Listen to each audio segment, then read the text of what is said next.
প্রাণের মুর্শিদ তুমি মোদের কান্ডারে মারহাবা আল্লাহ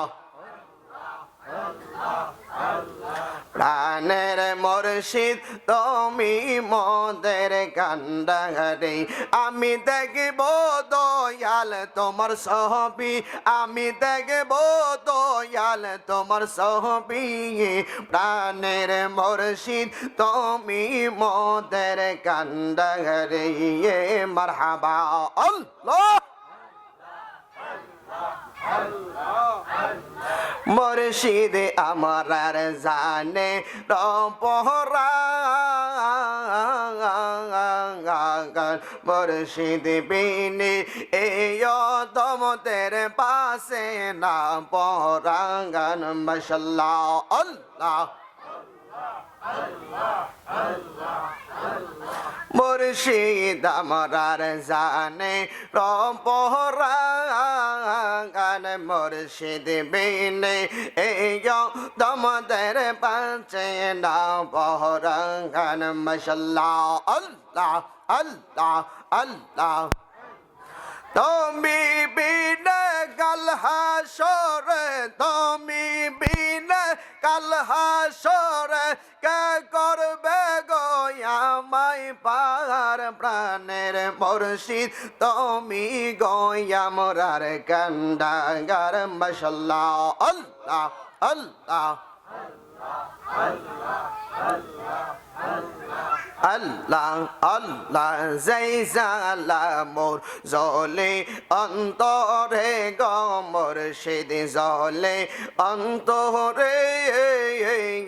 সেই জালাকে ঠান্ডা গো হইব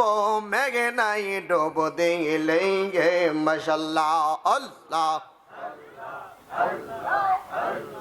যেই জালা মোর জলে অন্তরে গো মুর্শিদ জলে অন্তরে সেই জালা কি ঠান্ডা গো হইব মেঘে নাই ডুব দিলে মাশাআল্লাহ আল্লাহ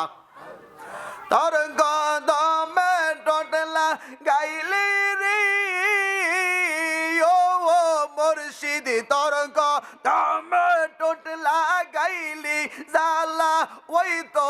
অবসান তোমায় না দেখিলে বাসে না আশিকের প্রাণ ওরে আমার মুর্শিদ চান তোমায় না দেখিলে বাসে না আশিকের প্রাণ মারহাবা আল্লাহ আল্লাহ কি রব দেখা ইয়া গো মুর্শিদ কে রব দেখা ইয়া গো মুর্শিদ কাইরা নীলা কুলো মান তোমায় না দেখিলে বাসে না আশিকের প্রাণ মারহাবা আল্লাহ আল্লাহ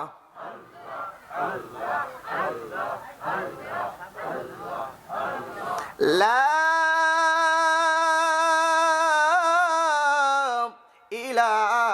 ইলাহা ইল্লাল্লাহ মুহাম্মাদুর রাসূলুল্লাহ সাল্লাল্লাহু আলাইহি ওয়াসাল্লাম সকলে বলেন আলহামদুলিল্লাহ শুকরিয়া তান মহান মালিকের দরবারে আজকের এই আশুতিয়া পাড়া এই চুপ কথা বলো না কেউ আশুতিয়া পাড়া গাংপার মরহুম আব্দুল খালেক আব্দুল মন্নাস আব্দুল সালেক হাফিজউদ্দিন ও সকল কবরবাসীদের স্মরণে আয়োজিত দ্বিতীয় বার্ষিকী ইসালে সওয়াব ও দোয়ার মাহফিল উপস্থিত আছেন পীর সাহেব হুজুর আসছে না হুজুর আসছে না পীরে কামেল গেছে কোনি শাহ সুফি আলহাজ হযরত মাওলানা মোহাম্মদ আমির উদ্দিন গদ্দিনিসিন পীর সাহেব কেবলা মহিষারকান্দি দরবার শরীফ মিঠামইন প্রধান অতিথি যিনি আন্তর্জাতিক খ্যাতি সম্পন্ন মুফাসসিরে কুরআন সারা বাংলার আলোড়ন সৃষ্টিকারী বক্তা বাতিলের আতঙ্ক যিনি ওনার জীবনে অনেক মুনাজারা করেছেন বাহাস করেছেন অনেক পরিশ্রম সুন্নিয়তের জন্য করেছেন আমার ভাজান মাওলানা MA আবু বক্কর জিহাদিয়ান নাজিরি সাহেব। আলোচনা করেছেন আমার আগে হাফেজ মাওলানা মুখলেসুর রহমান আনসারী সাহেব রহমানিয়া দরবার শরীফ। আলোচনা করেছেন আলমগীর হোসেন আজিজি সাহেব খতিব আশুতিয়াপাড়া প্রধান বাড়ি জামে মসজিদ। আলোচনা করেছেন আমার আগে হযরত মাওলানা গাজী নুরুল ইসলাম আশিকি আল কাদের সাহেব খতিব পিটুয়া জামে মসজিদ। মাহফিল পরিচালনায় হাফেজ কারি আবুল কাশেম সাহেব সহ আমার ডাইনে বামে সামনে পিছনে পর্দার আড়ালে মা বোন সহ যুবক ভাইয়েরা মুরব্বী বাবারা সকলের খেদমত আমি হদম কাউসার আহমেদ আরিফের পক্ষ থেকে আবারও সালাম। আসসালামু আলাইকুম ওয়া রাহমাতুল্লাহি ওয়া বারাকাতুহু। বাজান, আমরা জীবনে যে ওয়াজ জানি এই ওয়াজ যদি আমরা আমল করি আর ওয়াজের দরকার নাই, ঠিক না? আচ্ছা কোন তো